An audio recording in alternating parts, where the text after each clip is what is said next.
Good afternoon. It's Krystle Perry from B.L.O.W. B.L.O.W stands for Build Communities, Learn Together, Overcome Differences, and Achieve Wellness. Um, and today I am thinking about questions that can be asked on January 14th at our event at Central Standard Craft Distillery. And I'm just going to go through and I guess talk about different topics that I think are interesting and then try to get some feedback from you guys about topics that you think are interesting. And so, one person did reach out to me on Facebook and suggested a topic that I also thought was interesting, which was about how to approach people when it comes to dating. You know, are you going to answer? Do women find it acceptable to answer to come here in the club or whatever, in different environments that you're in? What kind of man or woman are you attracting if you're in different environments? So I thought that was interesting. What I have for today, the specific topic is kind of goes from a conversation my friend MB Perez and I were having late night the other night, like 2 o'clock in the morning, after on Christmas seeing um, a whole lot of proposals that were done on Christmas, which is wonderful. But it led into a conversation about, are you trying to convince yourself or others that you're happy in a relationship when you repeatedly portray your relationship on social media for others to see? And she and I had different opinions about it. And just to be clear, we weren't saying that the proposals we saw online had anything to do with that. It's just what led into the conversation, just to be clear. Because as we know, throughout the year, people do sometimes tend to post their relationship every day, their statuses, and talk about their relationships openly on social media. And we were just talking about that. So we had a difference of opinion. My opinion was that, yeah, I think that sometimes people are seeking validation and want to convince themselves and other people that the relationships are going well, when in all actuality, when the camera goes off, they may be miserable. And that comes a little bit from my own personal experience in doing that in the past. And her opinion was different than mine. Her opinion is that when you're happy, you want to show the world and, yell to the mountaintop that you're happy, so you show it on social media, which is the outlet that we have today to share. So I think, of course, it's always wrong. It's always right. Okay, not right. It's always okay to disagree. And that's just my personal opinion and hers. So I want to know, what do you guys think? Do you think that people are seeking validation with the memes, either negative or positive, and the pictures with themselves, with their new boyfriends or girlfriends? Also, that also becomes problematic for me, is because then people see, when you start deleting those pictures from that relationship, they know that you've broken up. When you post pictures of that new boo, now it's like they know they can track your life almost. Now it's like, oh, she was with this person, now she's with this person, or I saw him in another picture with so and so. It kind of stirs up gossip to me.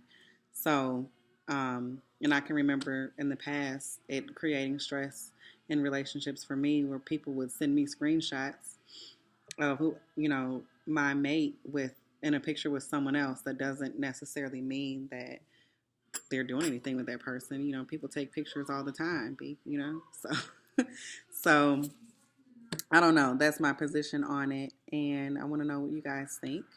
As far as the Facebook feedback that I got in my inbox about how people are approached and how people respond to that, I think that me personally, I don't know how I would. Well, I do know how I would react if someone walked up to me and was just like, "Hey, what's up?" or whatever.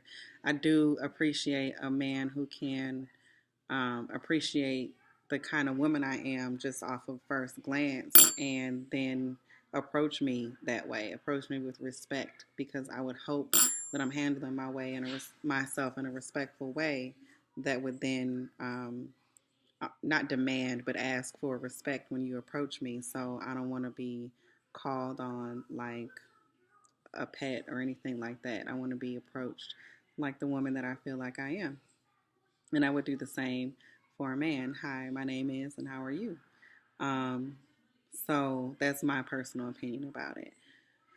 Going on, I want to know about violence and sex. And I want to know, is it okay? Do you guys think it's okay, or is that a red flag? Does that transfer into your everyday life? Like, is that, if you're having sex with someone and all of a sudden they introduce violence into it, and would you be, thinking to yourself, okay, I wonder how this is going to translate into our everyday life from here on out? Are you just going to become violent with me during an argument? Or can it be something that is isolated to just the bedroom? 50 Shades of Grey. So I think it's different for everybody. You just got to find out who is compatible with you in the bedroom.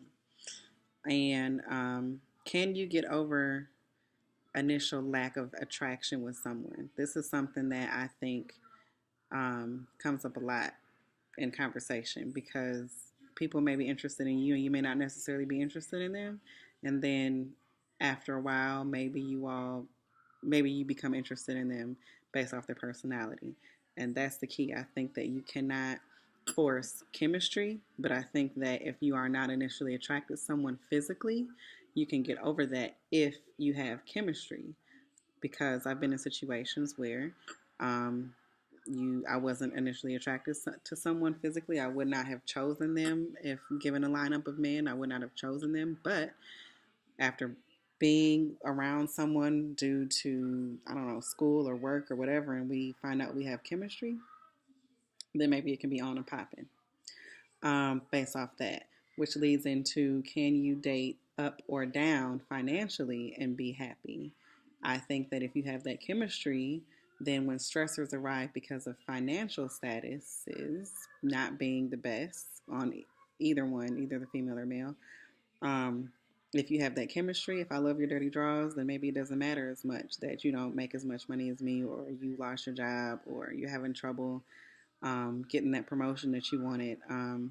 It won't matter, because I love your dirty draws. We have that chemistry. I can lay up with you all day, and it doesn't matter. Or I'd spend my last on you because I just love you to death. But if you don't have that chemistry, then those stressors can become ultimatums. Either you get this job or I'm out of here, and then that's unhealthy in and of itself, and becomes a control issue. Some people date down on purpose, I think, because they want to be able to have control in the relationship. And some people date up because they want to leech off of somebody. There's a meme out there that says, look out for people who say that they're looking for love when they're actually looking for shelter. So I don't know. What do you guys think? So give me your feedback. Let me know what you think. Let me know any questions that you want addressed on January 14th. And if you don't want to do the open mic thing and ask them yourself, then I'll make sure to jot them down and ask them myself. So just as a reminder, we'll have a professional keynote speaker there from Sojourner who will openly answer your questions. Come with your significant other, or come with your friends, whatever. Just come and enjoy, and it's free entry. It'll be from 5:30 to 9 p.m. on Thursday, January 14th. Thanks. Peace.